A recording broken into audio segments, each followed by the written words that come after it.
origen, lo tenéis por historicistas, lo tenéis puesto, digamos ya, si vosotros atendéis al que no tenéis puesto, entonces eso se complementa. La pregunta por el Arjé, veremos justo al final de nuestra sesión de hoy, investiga en realidad sobre estos puntos que ya me interesa que tengamos detallados. Uno, ¿qué es lo uno de lo múltiple? Todas esas son las acepciones internas del Arjé. Dos, ¿qué es lo mismo? Y nosotros ya sabemos que lo mismo es un término técnico, to auto, que no equivale a decir lo igual, ni lo idéntico, ni lo mismo de lo otro. La ley del cambio, o lo permanente del cambio.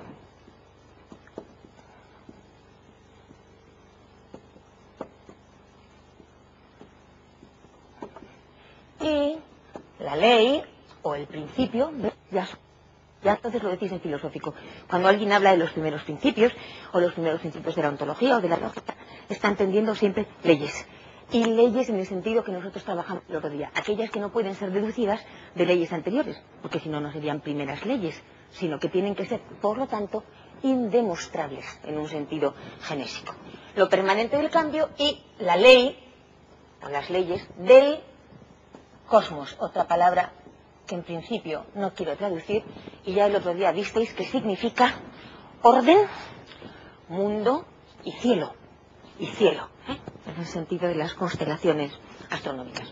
Bueno, pues estos son los puntos en los que vamos a trabajar hoy, y cuando ya notemos qué significa exactamente esa pregunta, podremos saber lo que contesta la escuela de Mileto, lo que contestan los pitagóricos, en qué sentido contestan, fijaos que eso es de una gran utilidad para nosotros, en qué sentido la respuesta que estén dando, que normalmente es desproporcionadamente inferior en relación a la pregunta, en qué sentido la respuesta que estén dando contesta o no a qué acepciones, a cuáles sí perfectamente, a cuáles no, si contestar a unas entra en litigio con otras o no.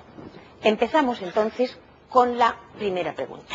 Os pido, por favor, eso sí, que recordéis lo que sabemos hasta aquí, de manera que cuando ahora estemos diciendo filosofía, vosotros entonces oigáis ese tipo de ejercicio y de experiencia de la racionalidad que se tiene en una comunidad de amigos con presunción de inocencia, donde los razonamientos no apelan al libre arbitrio de la subjetividad, sino que se involucra una subjetualidad superior que pertenece a las individualidades intensivas que no se reparten en todos y en partes.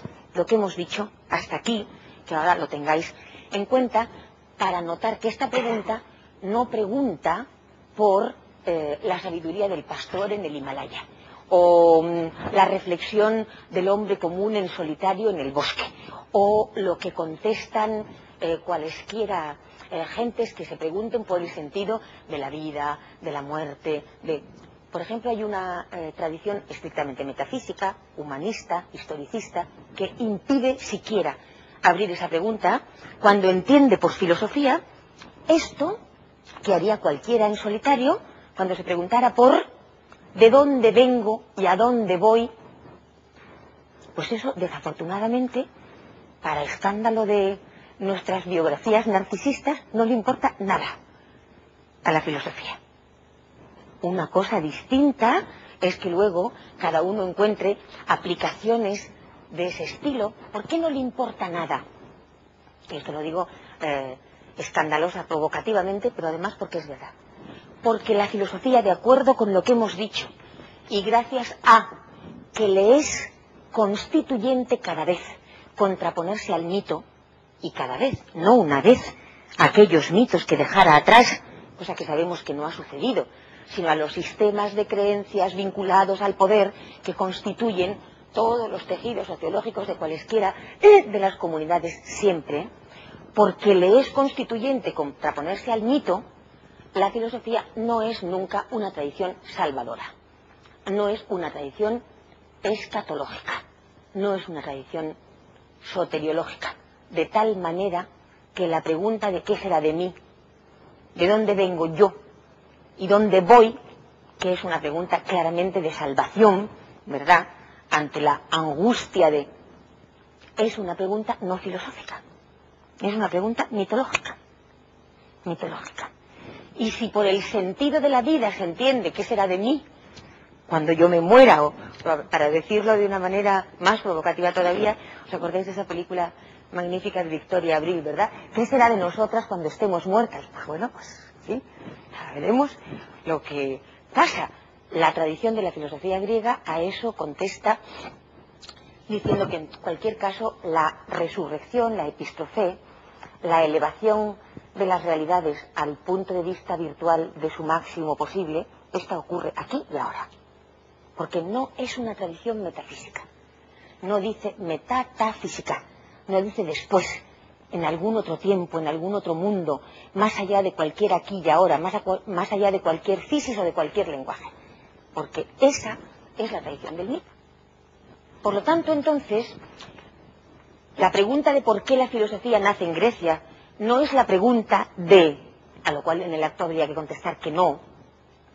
La pregunta por el sentido de la vida o la reflexión nebulosa que se puede hacer cualquiera de nosotros sin modos de instrumental rigurosísimo del lenguaje detallados que condensan tradiciones en cualquier paseo, en la punta de una montaña o en cualquier reflexión de soledad, esta no es la pregunta. La pregunta es por qué una tradición racional comunitaria, de pensamiento crítico contradogmático y contramitológico, que además lo que investiga son las condiciones de posibilidad de los fenómenos, distinguiendo para eso entre causas y fenómenos, registrando índices de eternidad, todo lo que hemos dicho hasta ahora. ¿Por qué nace en Grecia y no en otro lugar, verdad?